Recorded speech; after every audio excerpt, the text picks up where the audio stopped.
Buenos días, tardes o noches, bienvenidos a otro episodio de El Inglés, los cómo y porqués, la serie en la cual analizamos el funcionamiento de la lengua inglesa para entender exactamente cuál es la forma más eficiente de aprenderla. El día de hoy vamos a hablar sobre la voz pasiva. Este es un tema un poquito diferente a lo que hemos visto hasta ahora porque no se trata tanto de las fórmulas que usamos, aunque tiene que ver, pero su función principal es remarcar cuál es el verbo, cuál es la acción que se da y no necesariamente quién la realizó. De hecho, este es el primer y único tipo de oraciones que vamos a ver en los cuales es posible omitir el sujeto, porque podemos tomar el objeto de la oración y convertirlo en el nuevo sujeto. Esta forma es impersonal, es formal, es decir, aquí no estamos fomentando una conexión de amistad ni emocional con la persona con la que estamos hablando. Simplemente estamos proyectando los hechos tal cual sucedieron con la posible intervención de quien los llevó a cabo, pero no necesariamente. Tenemos aquí un pequeño ejemplo. Generalmente las oraciones que hemos visto hasta ahora están en algo que se llama voz activa, es decir, remarcando principalmente quién lleva a cabo la acción. Pero cuando pasamos a voz pasiva, el sujeto de la oración va a desaparecer de aquí y se va a convertir en un nuevo objeto indirecto. Mientras que el que anteriormente era el objeto va a tomar la forma del nuevo sujeto. Entonces, en lugar de decir The alien built a house, el alien construyó una casa, vamos a decir una casa fue construida y opcionalmente por el alien. No es necesario decirlo, pero es una posibilidad. Y esa es la diferencia que tiene con la voz activa. En la voz activa necesariamente tenemos un sujeto que es la parte más importante. Entonces, vamos a ver la estructura de la voz pasiva. Puede ir variando dependiendo del tiempo que usemos. Vamos a entrar en eso en un momento. Pero veamos una breve oración. Carl takes a box into the office. Carl lleva una caja a la oficina. Esta oración está en voz activa y por lo tanto, lo primero que escuchamos es quién llevó a cabo la acción, Carl. Entonces, para pasar la voz pasiva, lo que vamos a hacer es que vamos a tomar el objeto de la oración, en este caso a box, quien es afectado por el verbo. Recordemos, el verbo afecta al objeto, y en este caso el objeto se va a convertir en el nuevo sujeto.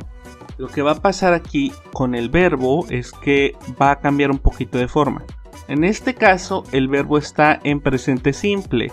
Lo podemos identificar porque es tercera persona y termina en S. Entonces lo que vamos a hacer es que vamos a tomar el verbo to be, lo vamos a poner en presente simple para que nos funcione como auxiliar más o menos. Y le vamos a añadir un verbo en pasado participio, es decir, nuestro verbo principal, takes, va a tomar esta nueva forma, taken, y por lo tanto nos queda a box is taken. El complemento pasa igual y después de la parte importante del complemento, opcionalmente podemos decir quién llevó a cabo la acción, Carl. Sin embargo, esta oración puede funcionar perfectamente si simplemente eliminamos esto de aquí. Podemos decir a box is taken into the office. Una caja es llevada a la oficina. Y no es importante si decimos o no quién lo llevó a cabo. Ahora, para hacer una oración negativa o una pregunta, el método es súper sencillo. Vamos a hacer básicamente lo mismo que hemos estado haciendo hasta ahora. En lugar de poner solo is, vamos a añadirle el negativo aquí. Podemos decir not o podemos decir n''t. Entonces, a box isn't taken into the office by Carl. Y finalmente, si queremos hacer una pregunta, este is, que es nuestro auxiliar, como siempre se mueve al principio. Is a box taken into the office by Carl? Ahora, estamos diciendo que esto puede funcionar en cualquier tiempo, pasado, presente, futuro, presente continuo, perfecto, todos ellos. Entonces, ¿cómo hacemos esto? El método es súper sencillo. A box is taken into the office by Carl. Lo que vamos a hacer es que vamos a tomar nuestro auxiliar, que es el verbo to be, y aquí lo estamos haciendo en presente simple. Lo que vamos a hacer es que lo vamos a convertir en el tiempo que vayamos a necesitar. Pasado simple, futuro simple, presente perfecto, pasado perfecto, etc. Ese creo que era presente continuo, no importa. El punto es que lo que vayamos a necesitar, simplemente tenemos que transformar el verbo to be. Y eso es todo. Lo mismo si queremos hacerlo negativo. Solamente vamos a convertirlo en su forma negativa. Was se convierte en wasn't. Will se convierte en won't. Is being se convierte en isn't being, y así sucesivamente. Ahora, si fuéramos a hacer esto una pregunta, ahí sí tiene un poquito más de truco, pero no es nada del otro mundo. Lo que vamos a hacer con la pregunta es que vamos a tomar nuestro auxiliar be y este se va a convertir en la forma adecuada.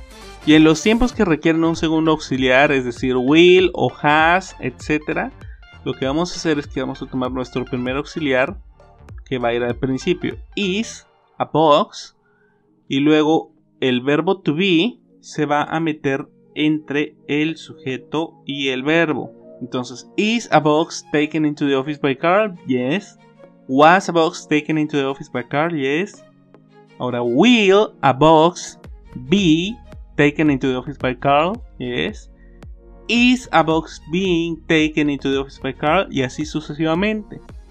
Entonces, ahora lo único que nos queda es remarcar cuáles son las situaciones en las que lo utilizaríamos, porque pues esta es una forma verbal sencilla, entonces simplemente tenemos que recalcar cuándo lo vamos a necesitar. Vamos a usarlo, por ejemplo, para omitir quién realizó la acción. Queremos hablar de lo que sucedió, pero no queremos hablar de quién lo hizo, porque quizá queremos guardar la sorpresa, o quizá es una persona despreciable, o quizá simplemente no nos sentimos con ganas de mencionarlo. Utilizamos la voz pasiva. Por ejemplo, The Harry Potter books were written in the 80s. También lo podemos utilizar para hacer comunicados científicos. Este es su uso principal. Quienes saben un poquito de ciencia saben que una gran parte de la ética de un científico es que el descubrimiento va antes que el descubridor.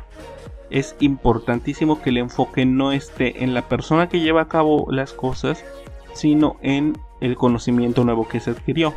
Por lo tanto, para mantener la ética de no enfocarnos en quién es la persona que está haciendo el descubrimiento y evitar dilemas éticos después, los comunicados científicos se expresan en voz pasiva. Generalmente, cuando se necesita mencionar a la persona que llevó a cabo la investigación, se le utiliza con el término los investigadores o el doctor, cosas así, porque no queremos convertir a los científicos en celebridades, porque eso podría alterar la calidad de su investigación. Otro contexto en el cual podemos utilizarlo es para dar instrucciones a un superior. Supongamos que yo tengo un jefe. Yo soy un trabajador muy honrado, suficientemente funcional en el sistema capitalista, y tengo un jefe a que le encanta mandar, pero no le gusta que le digan qué hacer. Entonces, si yo necesito decirle que hay un problema y que solo el jefe lo puede arreglar, y le digo, you have to do it, usted tiene que hacerlo, tú tienes que hacerlo, como esa distinción no existe en inglés, lo que puede pasar aquí es que mi jefe se va a ofender y me va a correr. Entonces, para evitar este tipo de confusiones y problemas de jerarquía y eso, lo que se hace es que se habla en voz pasiva. Por ejemplo, new chairs have to be bought. Se tienen que comprar nuevas sillas. Y aquí lo que estamos haciendo es que estamos expresando la necesidad, pero no estamos diciendo tú tienes que hacerlo, es tu obligación. No le estamos echando en cara al jefe que no llevó a cabo su función, aunque no lo hizo. Y finalmente lo utilizamos para darle mayor importancia a la acción, cuando no queremos hablar sobre la persona que lleva a cabo la acción, sino sobre la acción en sí. Por ejemplo, The Olympics will be held in Japan. Las Olimpiadas tomarán lugar en Japón. En este caso no estamos diciendo quién va a llevar a cabo las Olimpiadas, no estamos hablando ni de los organizadores, ni de los atletas, ni del primer ministro japonés, simplemente estamos hablando de las Olimpiadas en sí. Por lo tanto, utilizamos el futuro simple en voz pasiva. Entonces, para que nos quede un poquito más firme este concepto, yo diría que la actividad que podemos hacer es un breve reporte científico sobre un tema de su interés. Pueden buscar cosas como algo de ciencia, de biología, de física, ecología, economía, que no es una ciencia de verdad, pero economía también.